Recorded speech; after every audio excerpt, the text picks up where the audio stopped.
Febri Diansyah, kuasa hukum ex Jampitsus Febri Adriansyah, menyebut ada 9 kejanggalan dalam proses penanganan dugaan kasus TPPU yang ditangani oleh Kejaksaan Agung.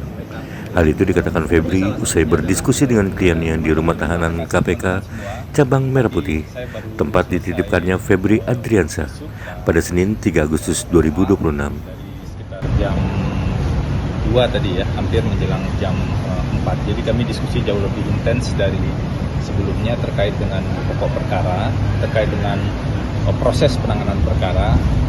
Sejauh ini kami sudah mengidentifikasi dengan lebih yakin tentu saja ada 9 kejanggalan atau indikasi pelanggaran dalam proses hukum yang sedang berjalan saat ini. Jadi sampai saat ini ya kami mengidentifikasi setidaknya ada 9 kejanggalan atau indikasi pelanggaran hukum acara dalam penanganan perkara dengan tersangka Pak FA yang ditangani oleh Kejaksaan Agung. Nah, saya sampaikan poin-poin pokoknya. Yang pertama, kami menemukan dari 3 sprindik tersebut ada praktik penggabungan 2 perkara tindak pidana dalam 1 sprindik. Jadi ada perkara tindak pidana korupsi dan TPPU. Padahal seharusnya tidak boleh seperti itu. Seharusnya sprindik tindak pidana korupsinya, kalau memang ada buktinya, itu sprindik yang terpisah. Setelah penyidikan dilakukan, barulah kemudian dicari bukti. Kalau buktinya cukup, barulah dibuka lagi sprindik baru tindak pidana pencucian uang.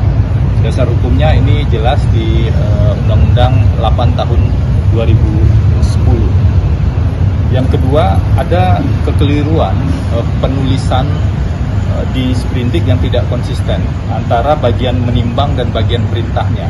Jadi di bagian menimbangnya itu disebut misalnya kasusnya adalah terkait dengan anak perusahaan Krakatau Steel, kemudian tapi perintahnya terkait dengan penyidikan batubara dan sebaliknya, itu kami temukan.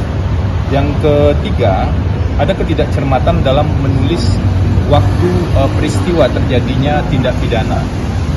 Tempus delicti adalah bagian penting dalam sebuah penanganan perkara. Kalau ini tidak teliti, itu akibatnya bukan sekedar salah tulis, tapi bisa jauh lebih serius terkait dengan keabsahan sprindik. Jadi kami menemukan di salah satu sprindik itu tertulis tentang waktu kasus batubara itu dari tahun 2028 sampai dengan tahun 2026. Jadi ini seperti sprindik yang menulis masa depan begitu ya, dari 2028 sampai dengan 2026. Yang kelima, kami juga menemukan penetapan tersangka pencucian uang melanggar prinsip lex favoreo di KUHP baru. Jadi di sprindik itu disebutkan, di penetapan tersangka itu disebutkan melanggar pasal di Undang-Undang 8 tahun 2010 di pasal 345, padahal pasal-pasal tersebut sudah diubah, sudah diatur yang baru di KUHP baru di pasal 607. Nah, persoalannya di sprindik ini, di penetapan tersangka ini disebutkan seluruh pasalnya. Padahal di KUHP baru kan diatur prinsip lex favoreo. Dilihat mana aturan yang paling meringankan bagi terdakwa. Ada di KUHP pasal 3. Nah, ini yang kami duga diindikasikan dilanggar.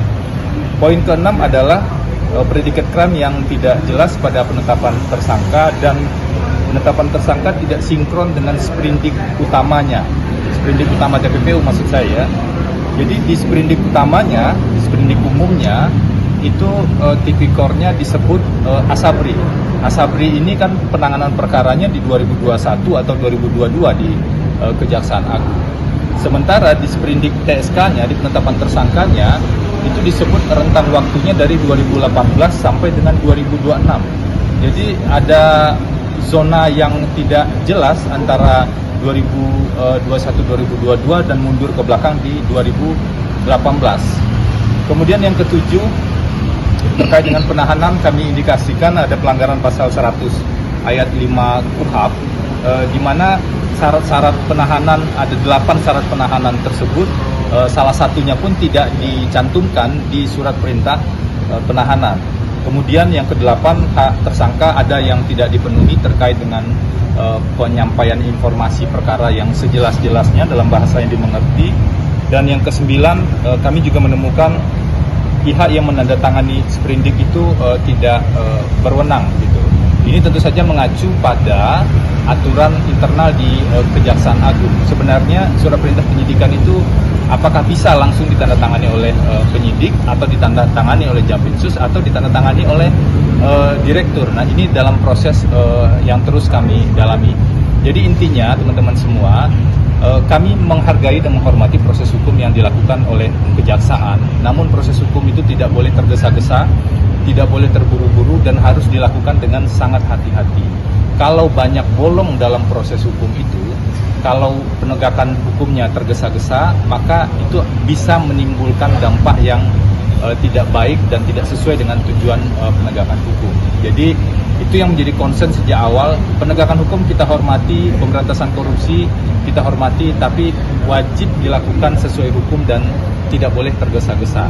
Nah, penegakan hukum yang tergesa-gesa tentu bisa menimbulkan tanda tanya besar. Apakah ini benar penegakan hukum atau seperti apa? Sampai saat ini itu yang kami identifikasi ada 9 ya, indikasi pelanggaran atau setidaknya kejanggalan selama proses hukum di Kejaksaan Agung terkait dengan Pak FA sebagai tersangka. Silakan. Mas, dengan adanya kejanggalan ini apakah akan diajukan pra peradilan atau seperti apa, Mas? Sampai tadi saya besuk itu belum ada keputusan soal pra peradilan karena memang kami diminta untuk lebih dalam lagi, untuk lebih teliti lagi menyimak setiap tahapan dan proses itu. Sehingga kemungkinannya memang dalam penelitian yang lebih jauh nanti ini tim kami sudah ditugaskan untuk fokus di berbagai isu. Bisa jadi ada lebih dari 9 kejanggalan atau indikasi pelanggaran hukum acara yang kami temukan. Tapi yang pasti yang sudah kami identifikasi sekarang 9. Mas, lantas informasi 9 kejanggalan ini akan dipakai untuk apa ya, Mas? Atau cuma didata dulu kah? Atau seperti apa?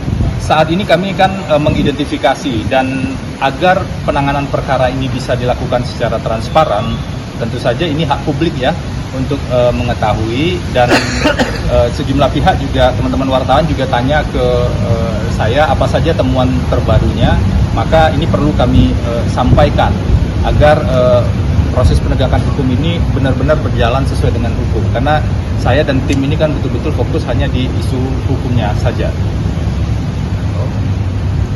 Oke, cukup ya. Terima kasih. Jangan lupa subscribe ya.